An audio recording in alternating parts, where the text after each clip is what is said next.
Mudar os seus valores, voltar para a realidade da vida e perceber como nós somos frágeis diante da grandeza de Deus. A vida é frágil e nós muitas vezes não aprendemos a lição. Pegamos o carro e saímos como loucos, dirigindo pelo trânsito caótico de São Paulo. Ingerimos bebidas alcoólicas, a lei diz, não beba. Ou aquela propaganda das bebidas que fazem tanta propaganda para a pessoa beber e depois fala assim, bem discretamente, se dirigir não beba, mas bem rápido. Gente, nós fazemos tudo errado, nós não valorizamos a vida. Quando nos defrontamos a uma situação como essa, a gente revê os valores. É o movimento, é o vir a ser. Amanhã nós não sabemos o que vai ser de nós. A transformação que nos convida a nos melhorar, porque senão a dor vem. E quantos de nós já foi premido pela dor? A dor veio nos visitar e a gente, naquele instante, a gente percebe como nós somos impotentes diante da grandeza da vida, diante da grandeza de Deus. E na sua infinita misericórdia, Deus sempre nos dá uma oportunidade de renovação, porque o importante é o Espírito. O Espírito imortal, ele precisa aprender. Por isso que a vida é uma grande escola. E a gente não sai dessa escola enquanto não aprender as lições. Não aprender o beabá, não aprender a amar, a perdoar.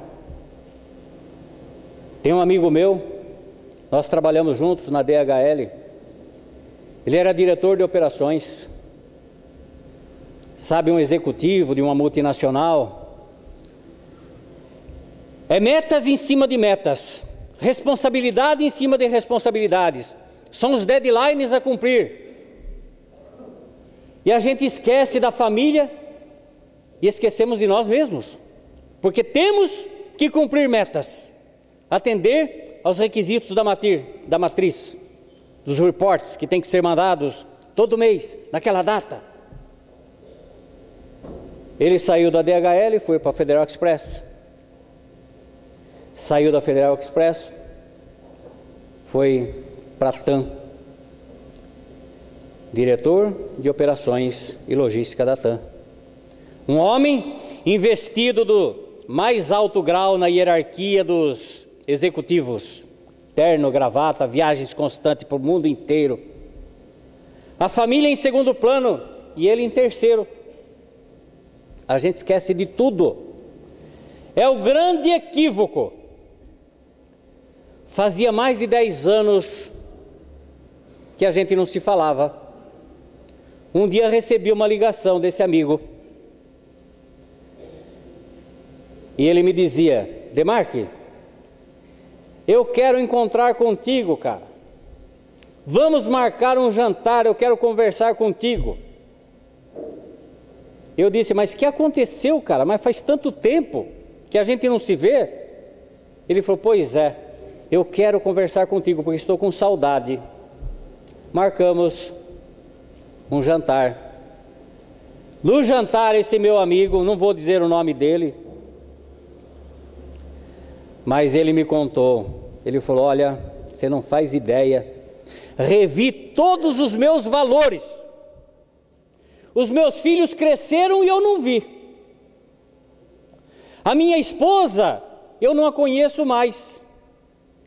E sinceramente, o dia que eu parei para pensar em mim, eu não me conhecia também. Eu havia mudado tanto, porque a gente modifica, a vida é assim, a gente se modifica. E a gente só percebe como nós nos modificamos e desviamos tanto daquela trajetória, o dia que alguma coisa nos faz parar. Ele falava, olha, eu estava numa roda viva que não parava. Estava insuportável, mas eu, na ansiedade do cargo, ele falou, eu estava chegando em São Paulo um dia de retorno de uma viagem internacional, desci no aeroporto de Congonhas, senti mal, tudo apagou, e quando eu acordei, eu tinha passado por uma cirurgia de ponte safena. Ele falou: eu teria morrido e não tinha percebido. E o médico me falou: você está levando uma vida sedentária, dê uma parada na sua vida, porque senão a próxima não vai ter jeito. Você teve sorte que você estava num local onde teve primeiro socorro imediato e depois veio para o hospital. Se fosse no outro local, você estaria num caixão agora. E ele falou: olha, eu senti como a vida é frágil. Meus filhos, a minha esposa, me visitando no leito do hospital, e eu olhando o meu filho, que fazia tempo que eu não olhava para a fisionomia do meu filho, nesse corre-corre, massacrante, asfixiante. Eu vi como meu filho estava crescido, a minha filha estava linda. E chegou um momento que eu falei: que bom que eu tive esse problema, porque eu parei e dei uma pausa na minha vida para conversar com meu filho, para conversar com a minha filha, para conversar com a minha esposa. E resolvi reencontrar todos os meus amigos que fazia tempo que eu não via. E você era um da lista. Porque eu reformulei todos os meus conceitos. Pediu demissão do cargo, foi para uma outra empresa, e no cargo, na condição de executivo que ele tinha, ele falou: olha, eu trabalho aqui nessas condições, 6 horas eu fecho a gaveta e vou para casa. Não me peçam um trabalho de sábado, não me peçam para viajar de forma maluca. Mas, como diz, é a dor que nos faz parar, é o susto. A capacidade do ser humano em se modificar é surpreendente.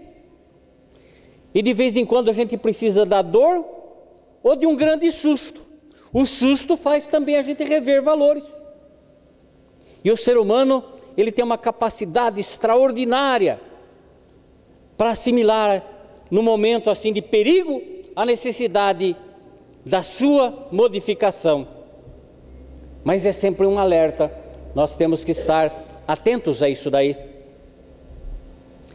Aqui em São Paulo tem o dia do rodízio.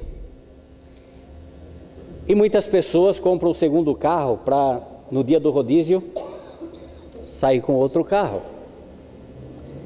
Como eu trabalho longe, eu fiz isso daí. Eu tenho outro carro no dia do rodízio, é um carrinho velho, mas serve para o dia do rodízio. E chegou um belo dia que, naquele dia do rodízio, o carro quebrou.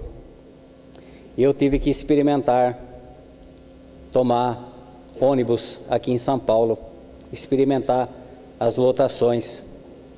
E aí a gente vê como é dura a vida daquele que depende da condução aqui em São Paulo, ou nas grandes cidades.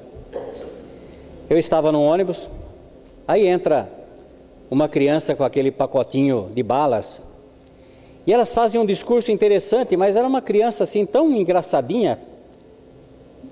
Eu fiquei comovido com aquela criança, oferecendo a balinha, dizendo: olha, eu tenho que vender para ganhar vida, meus irmãos. Aquele discurso que a gente não sabe o que é verdade e o que não é, mas Emmanuel disse: quando tiver vontade de fazer, faça. O problema não está conosco, o problema está com quem abusa da credulidade alheia para nos assaltar a bolsa em nome da caridade. Não tem importância. Emmanuel diz: faça quando o teu coração mandar. Bom, aquele menino andou pelo ônibus todo oferecendo a balinha, e a maior parte das pessoas nem aí com a hora do Brasil, nem. Ele fez lá o seu discurso, vendeu uma balinha, vendeu outra e saiu. Parece que foi castigo, gente. Passou uns 3 pontos de ônibus, subiu um sujeito dentro daquele, hora que ele subiu, sabe quando, aquela fisionomia assim de troglodita, a cara de quem tinha matado 10, o ambiente pesou, e ele chegou para o cobrador e falou: eu vou passar por cima, não vou passar por baixo, dando ordens, intimidatório. O cobrador, que não é bobo, falou: não, fica à vontade, quase ajudou ele a passar.